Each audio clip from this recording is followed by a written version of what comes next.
वक्फ ने कई सारी सरकारी संपत्तियों पे अपना दावा ठोक दिया था। उसके अलावा कई जगहों से इस तरह की शिकायतें थी कि वक्फ ने पूरे के पूरे गांव पर अपना दावा ठोक दिया था। और ये भी जो पुराना बिल था उसमें ये भी था कि वक्फ का प्राधिकरण का जो फैसला है उसको अदालत में नहीं ले जाया जा सकता था, अपील नहीं की जा सकती थी। तो इस लिहाज से भी ये काफ़ी महत्वपूर्ण है। देखिए, बिल्कुल हम लोकतांत्रिक देश में रह रहे हैं और लोकतांत्रिक प्रक्रिया का हम लोग पालन करते हैं। और ये किस लोकतांत्रिक देश में संभव है कि आप कोर्ट नहीं जा सकते? अगर आपकी संपत्ति का कोई विवाद है तो आप कोर्ट का रुख नहीं कर सकते। अगर आपकी संपत्ति पर जबरदस्ती कब्जा कर लेता है तो आप कैसे कोर्ट नहीं जा सकते?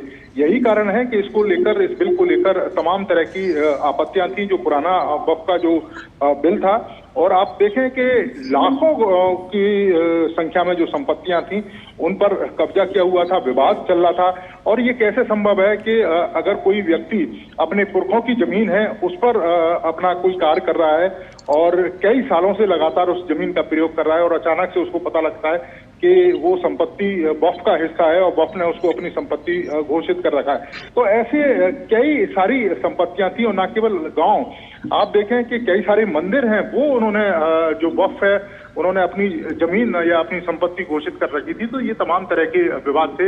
इसके साथ साथ जो वक्फ बाई यूजर, जिस पर सबसे ज्यादा जो विवाद था, उसको अब कह सकते हैं कि वो अब एक इतिहास बन गया है। क्योंकि अब वक्फ को अगर किसी भी संपत्ति पर दावा करना है या ये कहना है कि वो वक्फ की संपत्ति है तो उसको कागजात दिखाने होंगे। उसको कागजात के साथ साथ 60 दिन के अंदर उसकी जो रजिस्ट्री है वो भी करानी होगी, क्योंकि पहले ऐसा कोई प्रावधान नहीं था। और सबसे कह सकते हैं कि अचरज भरी बात ये थी चंद्रशेखर कि अगर वक्फ बाई यूजर किसी संपत्ति पर दावा कर देता था तो वक्फ को साबित नहीं करना पड़ता था। पुराने कानून के आधार पर वक्फ को नहीं साबित करना होता था कि संपत्ति उसकी है या नहीं है।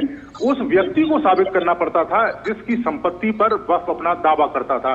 तो आप एक तरीके से जो पीड़ित है वही न्याय के लिए अपने कागज पेश करे। एक तो आपने पीड़ित की जमीन पर कब्जा कर लिया, पीड़ित की जमीन को वक्फ घोषित कर दिया और उसके बाद पीड़ित के ऊपर ही जिम्मेदारी डाल दी गई कि वही साबित करे कि ये जमीन उसकी है या नहीं है। वक्फ को साबित करने की जरूरत नहीं होती थी।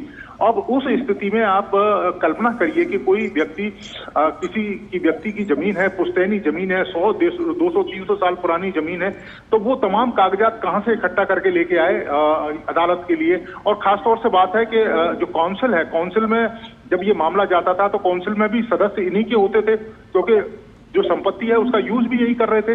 तो निश्चित तौर पर उस स्थिति में उस व्यक्ति को कह सकते हैं कि बड़ी निराशा हाथ लगती थी। लेकिन अब ऐसा नहीं होगा। अगर कोई संपत्ति का विवाद होगा तो न केवल उसका जो निर्धारण है वो डीएम के माध्यम से होगा, बल्कि अब वो व्यक्ति अदालत में भी चुनौती दे सकता है और बता सकता है कि ये संपत्ति उसकी है, उसकी नहीं है। तो ये एक बड़ा क्रांतिकारी कह सकते हैं कि बिल है। और इससे न केवल तमाम हमारी देश भर की जो सरकारी संपत्तियां हैं उनको एक तरीके से हम कह सकते हैं कि वो सरकारी नियंत्रण में आएंगी, क्योंकि उन संपत्तियों पर भी विवाद चल रहा है। 2013 के कानून के बाद 123 के करीब ऐसी संपत्तियां थी जो वक्फ को कर दी गई थी। उन संपत्तियों पर भी अब कह सकते हैं कि जो सरकार है वो अदालत के माध्यम से या कोर्ट के माध्यम से उन पर अपना जो हक है वो अब जमा सकती है। मुझे दबाव तो दिन में तो डाला गया था कि मंत्री जी जब रिप्लाई करेंगे ये पॉइंट को रिप्लाई करना है करके हर एक मेंबर ने सवाल पूछा, क्लैरिफिकेशन भी मुझसे पूछना चाहा और साथ साथ आरोप भी लगाया। सबका बात मैंने नहीं सुना या सरकार सुनता नहीं है ये भी नहीं कहना चाहिए, क्योंकि जब ये बिल इनिशियली ड्राफ्ट हुई थी वक्फ अमेंडमेंट बिल, ओरिजिनल आप ड्राफ्ट को देखेंगे और आज जब फाइनल ड्राफ्ट ये अमेंडमेंट बिल हम पास कर रहे हैं उसमें कितने चेंजेस लाए हैं। अगर हम नहीं सुनते, अगर हम जो ड्राफ्ट किया वही पारित करता, किसी का सुझाव को हम मंजूर नहीं करता तो बिल का पूरा स्वरूप ही अलग होता। हम तो सुनने वाले लोग हैं। कृपया लाइक और सब्सक्राइब कीजिए। आप देख रहे हैं जियो 9 न्यूज़।